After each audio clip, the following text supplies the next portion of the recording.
Super TET की बेहतरीन तैयारी करने के लिए सब्सक्राइब करें हमारा channel exam dose. Hello guys, good morning. मैं हूं नितेश और एक बार फिर से आप सभी का स्वागत है हमारे लर्निंग चैनल एग्जाम डोज में। तो दोस्तों, जैसा कि आजकल हम देख रहे हैं कि क्वेश्चंस कहीं से भी पूछे जा सकते हैं, कैसे भी आ सकते हैं, आउट ऑफ सिलेबस भी आ जाते हैं। तो उसके लिए हमें तैयार रहना है और इसीलिए मैं आपके लिए चुन चुन के कैसे ऐसे क्वेश्चंस का एक मॉक टेस्ट लेके आता हूं, जो आपको अगर आपने ठीक से पढ़ लिया है तो एग्जाम्स में आपको वो सारे क्वेश्चंस ऑटोमेटिकली मिल ही जाएंगे। तो चलिए शुरू करते हैं आज का टॉपिक। और आज का हमारा टॉपिक है भूगोल। कल हमने इतिहास के बारे में कुछ क्वेश्चन देखे थे और आज हम देखेंगे भूगोल से जुड़े कुछ खास क्वेश्चंस। तो चलिए बिना टाइम वेस्ट किए शुरू करते हैं हमारा आज का टॉपिक और देखते हैं हमारे आज के क्वेश्चन।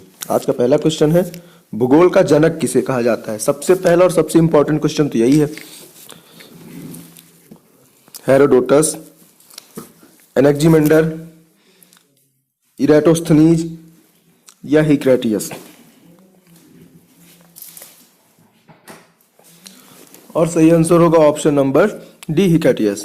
अगला क्वेश्चन देखते हैं, भूगोल को एक अलग अध्ययन शास्त्र के रूप में स्थापित करने का श्रेय निम्न में से किस विद्वान को है। ऑप्शन सेम है इसलिए मैं रिपीट नहीं करूंगा और सही आंसर होगा ऑप्शन नंबर ए, इरेटोस्थनीज। अगला क्वेश्चन देखते हैं, भूगोल के लिए ज्योग्राफिका शब्द का प्रयोग सर्वप्रथम किसने किया था। यह भी इंपॉर्टेंट क्वेश्चन है।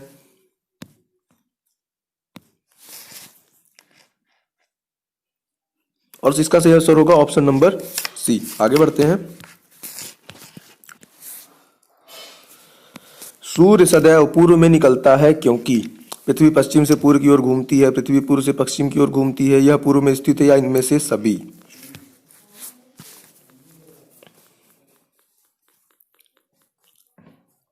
और इसका सही आंसर होगा ऑप्शन नंबर ए, पृथ्वी पश्चिम से पूर्व की ओर घूमती है, इसलिए हमेशा सदैव सूरज पूर्व से निकलता है। आगे देखते हैं, नॉर्वे में अर्धरात्रि के समय सूर्य कब दिखाई देता है। 21 मार्च, 23 सितंबर, 21 जून, 22 दिसंबर।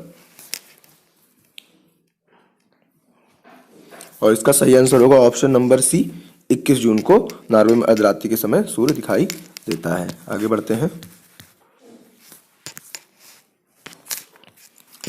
महासागरीय सतह का निर्माण किस प्रकार की चट्टानों से हुआ है। ग्रेनाइट, बेसाल्ट, परतदार या ग्रेबो।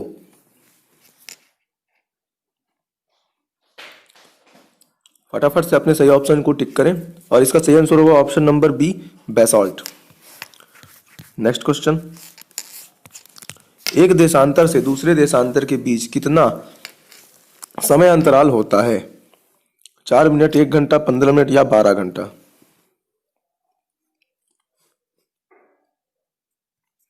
और सही आंसर होगा ऑप्शन नंबर ए, 4 मिनट। अगला क्वेश्चन है, वह अक्षांश रेखा जिस पर सदैव दिन व रात की अवधि समान रहती है उसे क्या कहते हैं। भूमध्य रेखा, कर्क रेखा, मकर रेखा या हिंज रेखा।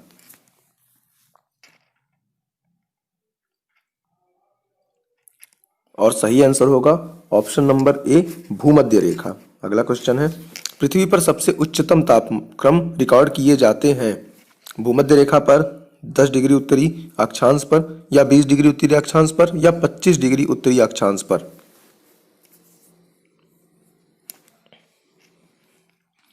और इसका भी सही आंसर होगा ऑप्शन नंबर ए, भूमध्य रेखा पर।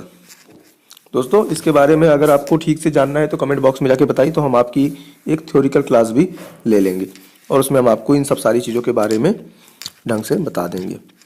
आगे बढ़ते हैं, अंतरराष्ट्रीय तिथि रेखा का निर्धारण किस वर्ष किया गया। 1662, 1775, 1745, 1884 या 1947।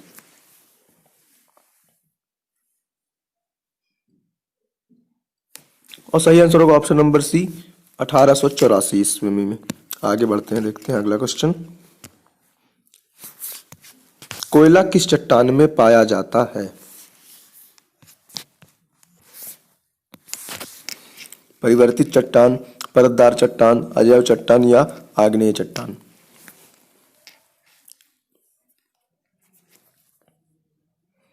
और सही आंसर होगा ऑप्शन नंबर बी, परतदार चट्टान में कोयला पाया जाता है। अगला क्वेश्चन देखते हैं, पेट्रोलियम मतलब खनिज तेल किन चट्टानों में पाया जाता है?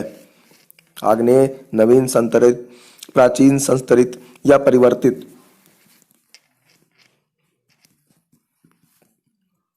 और सही आंसर होगा ऑप्शन नंबर सी, प्राचीन संस्तरित। आगे देखते हैं, रिएक्टर रफ स्केल का प्रयोग किसके मापने के लिए किया जाता है? रिक्टर स्केल, वायु की आर्द्रता, वायु का वेग, भूकंप की तीव्रता या तरल का घनत्व? और सही आंसर होगा ऑप्शन नंबर सी, भूकंप की तीव्रता। अगला क्वेश्चन है, सिस्मोग्राफ किसे मापने के लिए काम में लाया जाता है? सागरीय तरंगों को, ज्वार भाटे को, भूकंपीय तरंगों को या इनमें से कोई भी नहीं? और सही आंसर होगा ऑप्शन नंबर सी, भूकंपीय तरंगों को। आगे देखते हैं,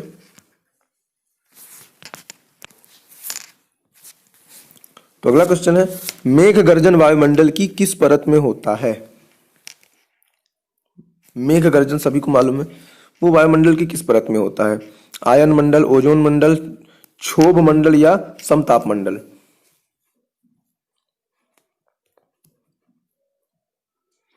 और सही आंसर होगा ऑप्शन नंबर सी, क्षोभ मंडल।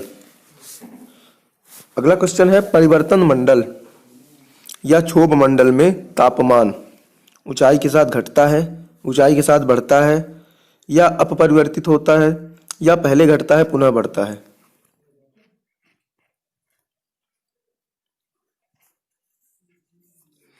और सही आंसर होगा ऑप्शन नंबर ए, ऊंचाई के साथ घटता है। अगला क्वेश्चन है, समताप मंडल स्ट्रेटोस्फीयर जिसे हम कहते हैं, वह वायुमंडल का मध्यस्थ प्रदेश, वायुमंडल का ऊपरी प्रदेश, वायुमंडल का निचला प्रदेश या क्षोभ सीमा के ऊपर स्थित प्रदेश है?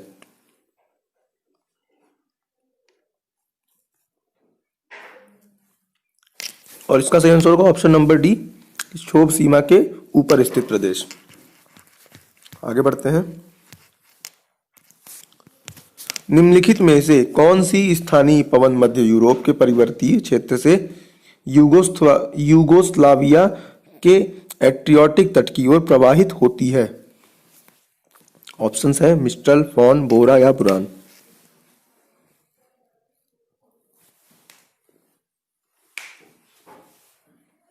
और सही आंसर होगा ऑप्शन नंबर सी, बोरा। अगला क्वेश्चन है, पछुआ हवाएं वे हवाएं हैं जो बहती हैं। ऑप्शंस आपके सामने दिए गए हैं, जैसे ध्रुवीय क्षेत्रों के ऊपर, रात्रि में पृथ्वी से समुद्र की ओर तथा दिन में समुद्र से पृथ्वी की ओर, मौसम पर निर्भर होकर, भूमध्य रेखा के 30 डिग्री से 60 डिग्री उत्तर दक्षिण अक्षांश रेखाओं के मध्य। पछुआ हवाएं। और सही आंसर होगा ऑप्शन नंबर डी, भूमध्य रेखा के 30 डिग्री से 60 डिग्री तक उत्तर दक्षिण अक्षांश रेखाओं के मध्य में बहती हैं। आगे देखते हैं, अगला क्वेश्चन है, कौन सा द्वीप इंडोनेशिया का हृदय स्थल कहलाता है? जावा, सुमात्रा, बोर्नियो या सुलाबेसी?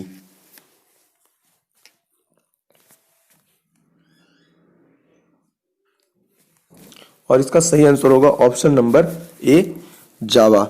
दोस्तों वीडियो पसंद आ रहा हो, टॉपिक पसंद आ रहे हो तो वीडियो को लाइक जरूर करिएगा, शेयर करिएगा, चैनल को सब्सक्राइब करिएगा, बेल आइकॉन जरूर दबाइएगा। अगर आपको किसी टॉपिक के बारे में हमसे जानकारी लेनी है तो हमारे कमेंट सेक्शन में जाके जरूर बताइएगा। देखते हैं अगला क्वेश्चन क्या है,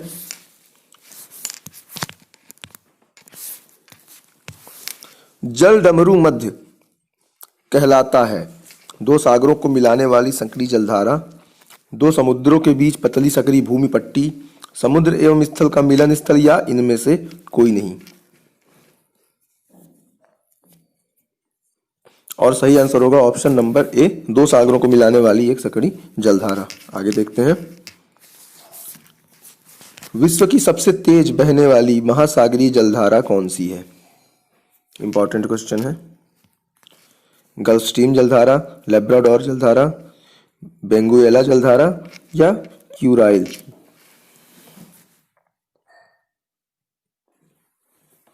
और सही आंसर होगा option number A, gulf Stream जलधारा। नेक्स्ट देखते हैं, निम्नलिखित में कौन सी महासागरीय जलधारा यूरोप का गर्म कंबल के नाम से लोकप्रिय है?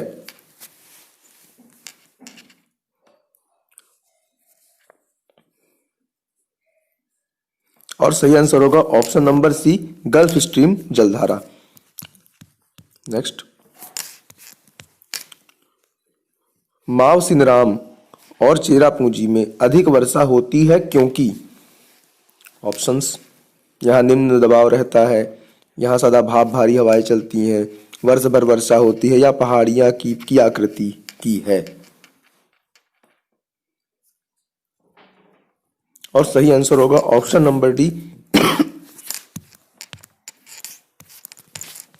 यहाँ की पहाड़ियां कीप की आकृति की है।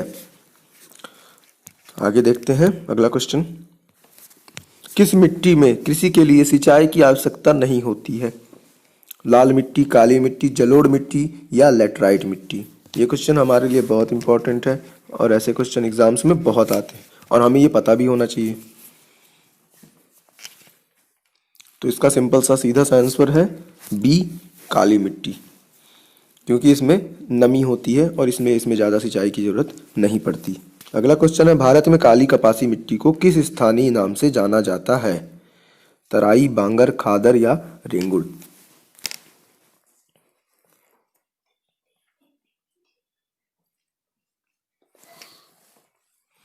और सही आंसर होगा ऑप्शन नंबर डी, रेगुड़। तो ये था आज का हमारा एक भूगोल का छोटा सा मॉक टेस्ट और अब आपसे पूछने वाला हूं आज का आपका सवाल। तो आज के लिए आपका सवाल है, भूगोल का जनक किसे कहा जाता है? पहला क्वेश्चन है, इंपॉर्टेंट क्वेश्चन है और आंसर आपको पता है और इम्पॉर्टेंट है ही। तो जाएं कमेंट सेक्शन में सही आंसर बताएं और हम मिलते हैं कल एक नए वीडियो के साथ, एक नए टॉपिक के साथ। तो तब तक के लिए दोस्तों बाय बाय।